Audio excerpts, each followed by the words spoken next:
Hi everyone. आज की video derma roller के ऊपर है। डर्मा रोलर से रिलेटेड बहुत सारे क्वेश्चंस मुझसे पूछे जाते हैं। अगर आपको भी हेयर फॉल है और आप डर्मा रोलर यूज करना चाहते हैं तो चलिए देखते हैं कि आप डर्मा रोलर से सही तरीके से बेनिफिट कैसे उठा सकते हैं। मैं हूं डॉक्टर निवेता दादू। मैं एक डर्माटोलॉजिस्ट हूं और मैं स्किन और हेयर से रिलेटेड इंफॉर्मेटिव कंटेंट बनाती हूँ। और अगर इस तरह के कंटेंट में आपको इंटरेस्ट है तो आप हमारे यूट्यूब और इंस्टाग्राम चैनल को सब्सक्राइब कर सकते हैं। तो चलिए शुरू करते हैं वीडियो।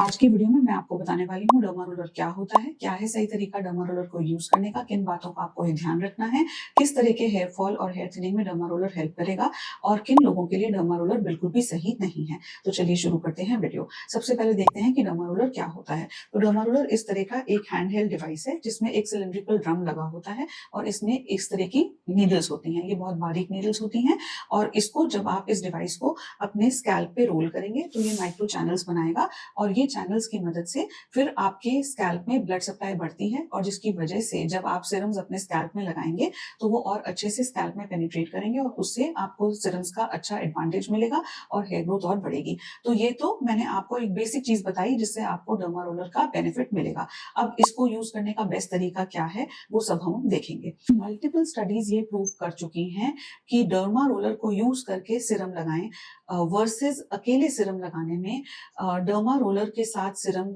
को बहुत ज्यादा एडवांटेज मिलेगा। अकेले सिरम लगाने में उतना ज्यादा हेयर ग्रोथ नहीं देखी गई है। तो ये तो एक बहुत अच्छे से आपको क्लियर हो जाना चाहिए कि डर्मा रोलर का डेफिनेट एडवांटेज है। सबसे पहले हम ये देखते हैं कि डर्मा रोलर किस तरह से काम करता है। तो डर्मा रोलर के चार पॉपुलर वेज जिस तरह से डर्मा रोलर आपको हेल्प करेगा। सबसे पहला तो ये कि जब आप डर्मा रोलर अपने स्कैल्प पे करते हैं तो ये माइक्रो चैनल्स बनाता है। तो माइक्रो चैनल्स अगर ये बना रहा है तो जो भी सिरम आप अपने स्कैल्प पे लगाएंगे वो अच्छे से अंदर पेनिट्रेट करेगा। दूसरी चीज ये कि जब आप डर्मा रोलर करेंगे अपने स्कैल्प पे तो डर्मा रोलर करने के बाद ब्लड सप्लाई बढ़ती है। तो vascular endothelial growth factor release होगा, ब्लड सप्लाई बढ़ेगी। ब्लड सप्लाई बढ़ेगी तो सारे न्यूट्रिएंट्स और ज्यादा अच्छे से आपके हेयर फॉलिकल पे पहुंचेंगे तो उससे भी हेयर ग्रोथ इंप्रूव होगी। थर्ड तरीका ये है कि स्टेम सेल्स वहां पे बल्ब स्टेम सेल्स एक्टिवेट होते हैं, उससे हेयर फॉलिकल और एक्टिवेट होता है और नए बाल ग्रो होते हैं। और एक फोर्थ तरीका जो प्रूवन तरीका है वो ये कि एनाजन फेज एक्टिवेट हो जाता है जो कि अदरवाइज हार्मोनल हेयर थिनिंग में एनाजन फेज रेस्टिंग फेज में चला जाता है। तो वो जब आप डर्मा रोलर करते हैं, ये सारी स्टडीज भी मैं कोशिश करूंगी कि हम अटैच करें यहाँ पर कि एनाजन फेज में वापस बाल चला जाता है जब आप डर्मा रोलर करते हैं और उससे ऑब्वियसली हेयर ग्रोथ बढ़ती है। तो ये है वो प्रूवन तरीके जिससे डर्मा रोलर से आपकी हेयर ग्रोथ इंप्रूव होगी। देखिए ये जो डिवाइसेस आते हैं 0.25 मिलीमीटर से लेके 2 मिलीमीटर तक की नीडल्स ये डेप्थ में आते हैं। तो आपको 0.25 से 0.5 मिलीमीटर तक आप यूज कर सकते हैं अगर आप घर में डर्मा रोलर यूज कर रहे हैं। उससे ज्यादा मिलीमीटर की डेप्थ में बिल्कुल भी सजेस्ट नहीं करूंगी अगर आप घर पे यूज कर रहे हैं। ऑफ कोर्स क्लिनिक में हम इससे ज्यादा स्ट्रेंथ के डिवाइसेस यूज करते हैं जब हम फेस पे या स्कैल्प पे कर रहे होते हैं। तो ये दूसरी इंपॉर्टेंट बात हुई। अब थर्ड इंपॉर्टेंट बात है कि आपको कैसे इसको यूज करना है। अगर आप 0.25 या 0.5 मिलीमीटर यूज कर रहे हैं तो नंबिंग क्रीम लगाने की जरूरत नहीं होती क्योंकि हम इससे ज्यादा डेप्थ के डिवाइसेस यूज करते हैं तो हम क्लिनिक में नंबिंग क्रीम यूज करते हैं।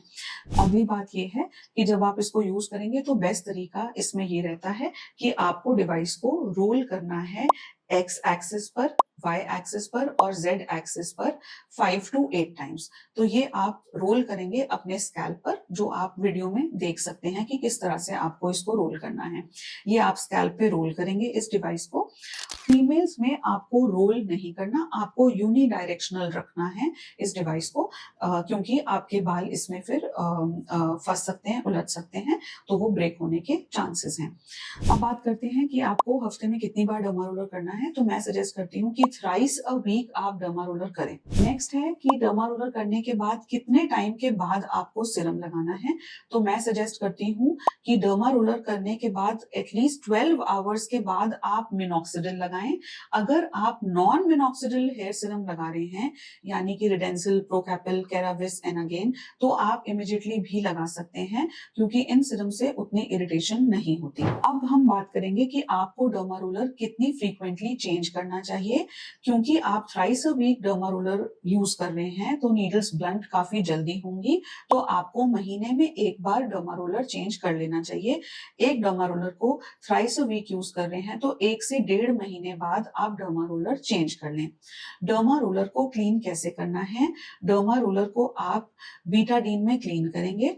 अच्छा ये रहेगा कि हर बारी आप यूज करने के बाद उसे क्लीन करके ही स्टोर करें। तो आप 1 ग्लास पानी में 1 चम्मच बीटाडीन डाल के उसे 5 मिनट के लिए रख दें, वो क्लीन हो जाएगा। उसके बाद रनिंग वाटर में उसे क्लीन करके आप एयर ड्राई करके उसे स्टोर कर लें, या फिर आप उसे अल्कोहल से भी क्लीन कर सकते हैं। अब देखते हैं कि क्या है वो स्कैल्प कंडीशन जिसमें बिल्कुल भी डर्मा रोलर नहीं यूज होना चाहिए। अगर एक्टिव सोरियासिस है, सेबोरिक डर्मेटाइटिस या डैंड्रफ है तो डर्मा रोलर यूज नहीं करना चाहिए। अगर कीलॉइडल टेंडेंसी है तो डर्मा रोलर यूज नहीं करना चाहिए। स्कैल्प फॉलिकुलाइटिस है, किसी भी तरह का इन्फेक्शन है तो डर्मा रोलर नहीं करना चाहिए। अगर ब्लीडिंग डिसऑर्डर्स हैं तो भी डर्मा रोलर नहीं करें। सिकाट्रिशल या स्कारिंग एलोपेशिया में डर्मा रोलर हेल्प नहीं करेगा।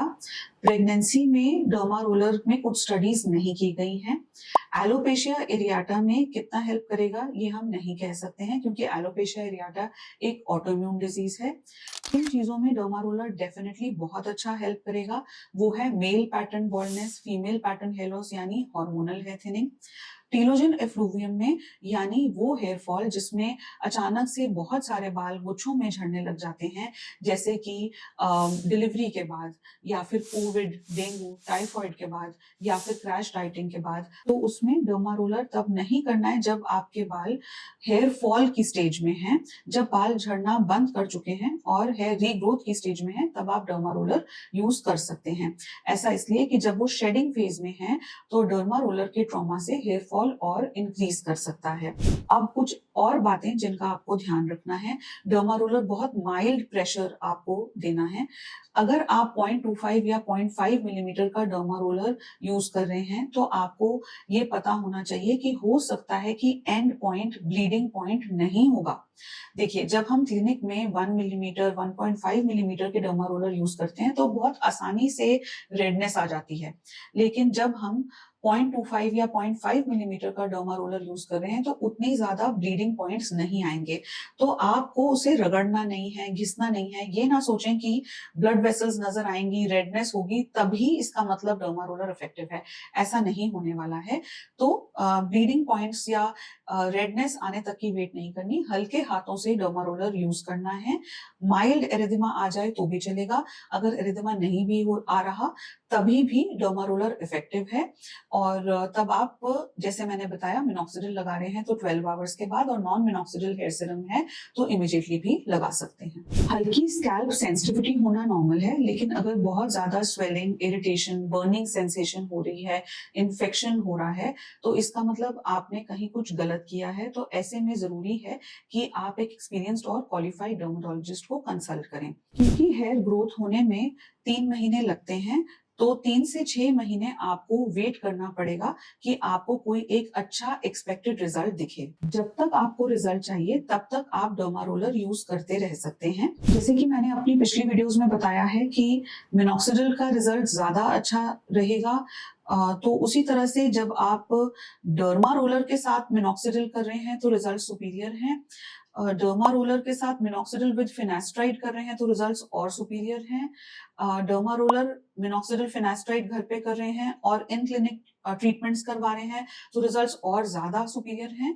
तो ये आपको समझना होगा कि मेल या female pattern hormonal hair thinning एक ऐसी प्रॉब्लम है जिसमें हम जितने एफर्ट्स डालेंगे उतना ज्यादा ग्रेटिफाइंग रिजल्ट होगा। मैंने कुछ वीडियोस बनाई हैं मिनॉक्सिडिल पर, फिनेस्ट्राइड पर, उनके लिंक्स भी हम डिस्क्रिप्शन बॉक्स में शेयर करेंगे, तो वो वीडियोस भी आप अपने रेफरेंस के लिए देख सकते हैं। डर्मा रोलर पर एक इंग्लिश पर भी वीडियो मैंने बनाई है, तो वो वीडियो का लिंक भी हम डिस्क्रिप्शन बॉक्स में शेयर कर देंगे।